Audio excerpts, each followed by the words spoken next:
everybody, I'm here with your astrology for the month of May, all of the big headlines. If you like these astrology videos, I know some people aren't like really into them, but there's other people who watch me who really love these videos. I do have on my Patreon a weekly astrology report, which gives you even more details of what's going on astrologically with the week ahead. If you're interested in that, you can check on the links below. I also have a free newsletter they put out at the start of every month that has all of the headlines that I'm talking about right now. And that way you can have it, in your email and you can refer back to it if you like to. And that's totally free. And that's on my website that you can sign up for that. And of course, I also do astrology readings as well. So shameless plug out of the way, we are now going to talk about what the headlines are for the month of May. So these are the big headlines. These are like planets changing signs. These are any retrogrades or retrogrades ending, any major aspects that are sort of more long term. So this is not the day-to-day. This is just the major headlines that we have going on for the month of May, but can help you know what the energies are like for the month as we move forward. So this month is a little bit nicer than some of the other months that we've just had astrologically. Astrologically, the first third quarter of the year has been a bit hectic. I mean, we've had 3 retrogrades in the personal planets. So we've had a Mercury retrograde, we've had a Venus retrograde, we've had a Mars retrograde. So feeling stuck with a lot of things, feeling that there's been a lot of references, to looking at the past, a lot of frustrations. We've also had 2 eclipses. We had an eclipse in March and an eclipse in April, and eclipses can be very disruptive. We also had Neptune changing signs, which was like a big deal because that only happens like every 14 years. We had Pluto permanently move into Aquarius. There was a lot of stuff going on in the first 4 months of the year. So May is a little bit quieter. We do have one big headline this month for sure, which I'll talk about as we get there, but it is significantly, I would say, more normal astrologically, a lot less dramatic than the first few months have been. So our first headline is that on May 4th, we have a Pluto retrograde. This is at 3 degrees of Aquarius. So the outer planets, Pluto, Uranus, Neptune, they move very, very slowly around the zodiac, and we don't feel their retrogrades in quite the same way that we do with the personal planets, which are Mercury, Venus, and Mars. And so we don't I think if you have any planets around that 3 degrees of Aquarius mark, you'll probably feel this more than others. It's something where, we tend to notice it more on the world stage than we notice it in our own lives, unless it's, affecting our particular chart. So Pluto is about power. Pluto is about the corruption of power. It shows us where power has been used and abused. Pluto is also slow transition over time. It is the things that die away and don't come back. So when Pluto stations, which is what we call it when a planet stops to either go forward or move backwards, or at least it appears to in the sky. They don't actually do it. It's just more because we're moving at different speeds. But anyway, when it appears to slow down and stop in the sky, we call that a station. And for the outer planets, that usually emphasizes, those stations emphasizes the energy of that planet. And so we're going to have, I think around May 4th, maybe not right on the day, but around that time, a lot of emphasis on power. There may be power shifts going on in the world. Certainly, I mean, we have a new pope that's going to be elected. The pope passed away, and now there's going to be a conclave, and we're going to get a new pope. So there is some power shifting there on the world stage. We may see some power shifts and dynamics going on just, in the news with things.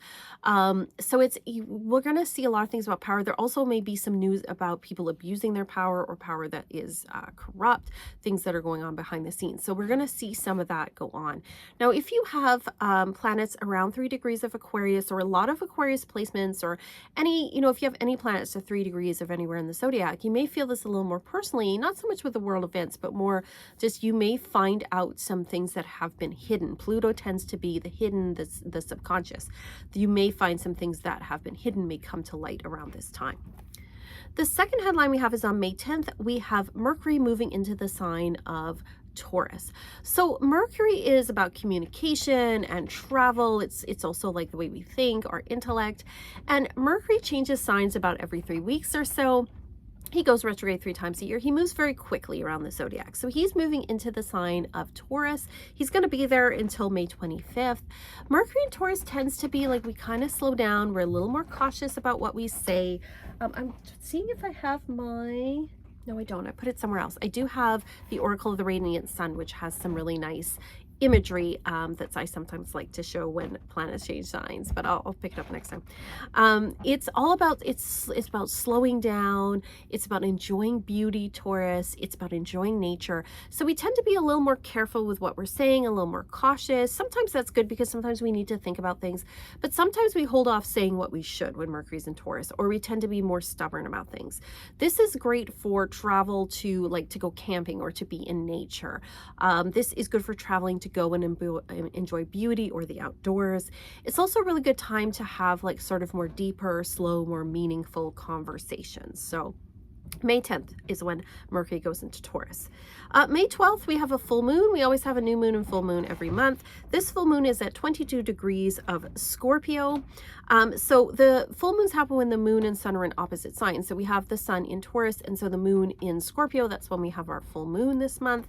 Full moons in Scorpio are asking us to remember the spiritual. So we have, the suns in Taurus, our focus is on the material realm, on pleasure, on beauty, and finances, values, things like that. And Scorpio is like saying, okay, don't just look at the surface of things, look at what's underneath, look at what's deeper, look at the spiritual side of things, look at the psychological side of things. So Scorpio's full moon in Scorpio is asking us to dive deep, to look deeply into things. Now, this is one where I always look at some of the aspects that are going on. We have Mercury on this day making a square. Squares are stressful with Pluto.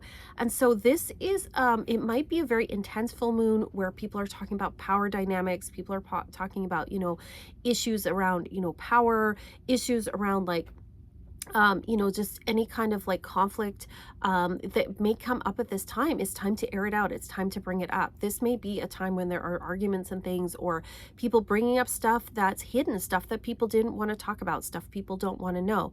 We may find that these things come out around the full moon. So we have some of this theme this month of like hidden things coming to light.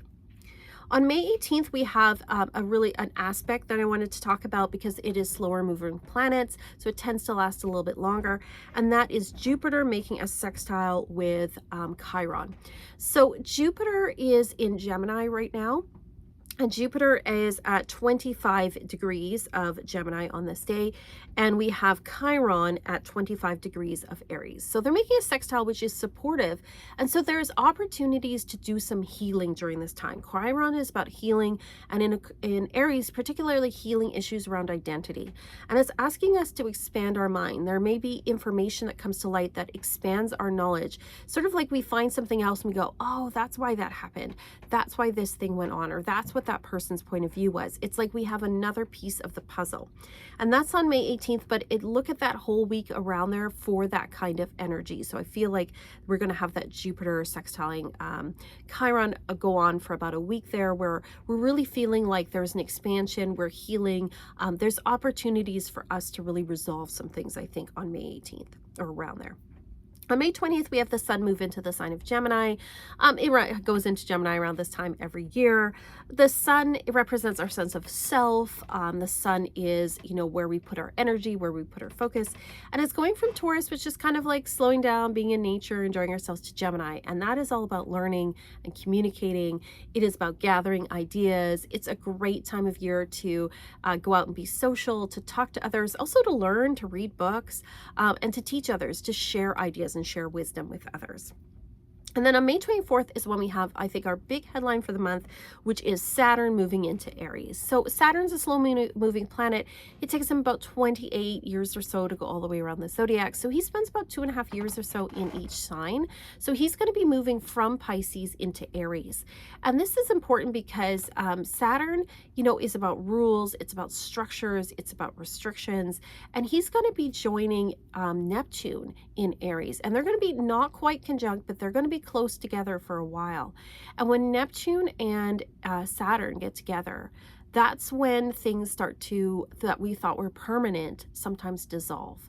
So Neptune dissolves things, it dissolves boundaries, and we have Saturn, which is all about boundaries, and is going into the sign of Aries. And Aries is about identity, it is about the self, it is about taking the lead, it is about having the courage to go forward, to pioneer, to explore things.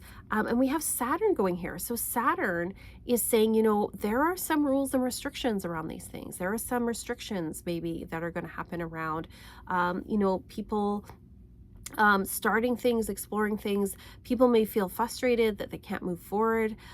Saturn in Aries tends to be a lot more, how do I put this? Like Saturn, it was in Pisces, and he is retrograding later in the year back into Pisces, but for a little bit.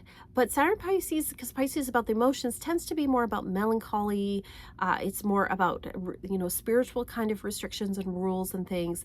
But when it's in Aries, it tends to be more forceful about the way it's imposing those restrictions. So one thing I worry about on a global level is we may see more enforcement, like stricter enforcement of rules, law and order, that kind of thing. And I mean, law and order is important, right? Like we all need to feel safe and secure, but I worry about like the overuse of that. I think in our own lives, it may be more about putting structures around like our own ethics, what we feel is valuable, what rules we assign to ourselves.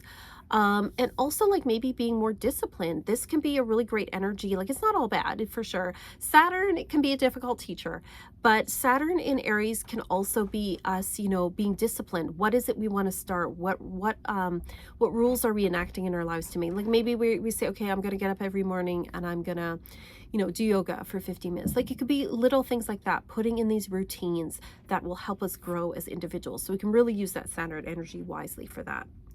On May 25th, we have Mercury change signs again. He's going into Gemini. This is one of his home signs, so he's very happy here. Mercury in Gemini is very chatty. It likes to talk to people, loves to learn things. Mercury in Gemini is great for quick trips, for road trips. It's very social, very intellectual kind of energy where it's very much about talking and laughter. Mercury in Gemini is very much about laughter and talking with others and enjoying ourselves. So we kind of go from that more kind of careful, cautious Mercury in Taurus energy to Mercury in Gemini. And then on May 26th, we have a new moon. This is at 5 degrees of Gemini. New moons happen when the sun and moon are in the same sign rather than the opposite sign. So we have new moon. New moons are great for setting intentions. They're great for, setting some goals. And so in Gemini, we can really set goals around things like learning. If you want to learn language, if you want to write a book, it's great for writing, public speaking, you want to start a podcast, anything where you're communicating, great time to set some goals in that area. It's also a good time to think about your friendships, communicating with friends. Maybe you're looking at, getting out a little more or talking to your friends more. It's a great time for that. Also good time if you will, like I said, you want to learn language, but also short trips. If you want to take some road trips or some weekend trips, this is a good time to set some goals in that area. Learning new things too, reading books. And on this day, it is conjunct on this day with Mercury, which makes that Mercury Gemini energy even more powerful, even more like, hey, let's learn something, let's communicate. It also has a really nice sextile with both that Neptune and Saturn in Aries. So we using the events that are happening in the world, using some of the boundaries that are being dissolved to our advantage. It's also an opportunity to talk about spiritual things, to talk about ethics. It's a good time to talk about what we're seeing in the world. So it's a really I think this new moon is very positive. It's very communicative and really gives us hope for the future. So it's a really lovely new moon that we have on May 26th. So those are our headlines for this month. It is not as jam-packed as some of the other months that we've had recently, like I said, but these are the headlines going on. I'm really curious to see when Saturn moves into Aries what happens. I'm a little concerned about some of the things going on the world stage as far as like rules, restrictions, even on a global scale, conflicts and things like that may be escalating. But I think in our own lives we can use that energy to be more disciplined, to develop good habits for our personal routines, things like that. So with any aspect, some things are going to be more challenging than others, but we can always use that energy in a good way if we work with it. So that's what I'm seeing for the astrology headlines for the month of May. I hope you enjoy these. Let me know what you think. Again, if you'd like a reading from me, you can check out my Etsy shop, and you can check out my Patreon. If you like more astrology, if you want more tarot, things like that, you can check that out there. I appreciate all of you patrons. Thank you so much for supporting me. It means so much to me. And just to all of you here who watch and comment and subscribe and it's all just really, really appreciated. And as always, my friends, peace and love. and rock 'em.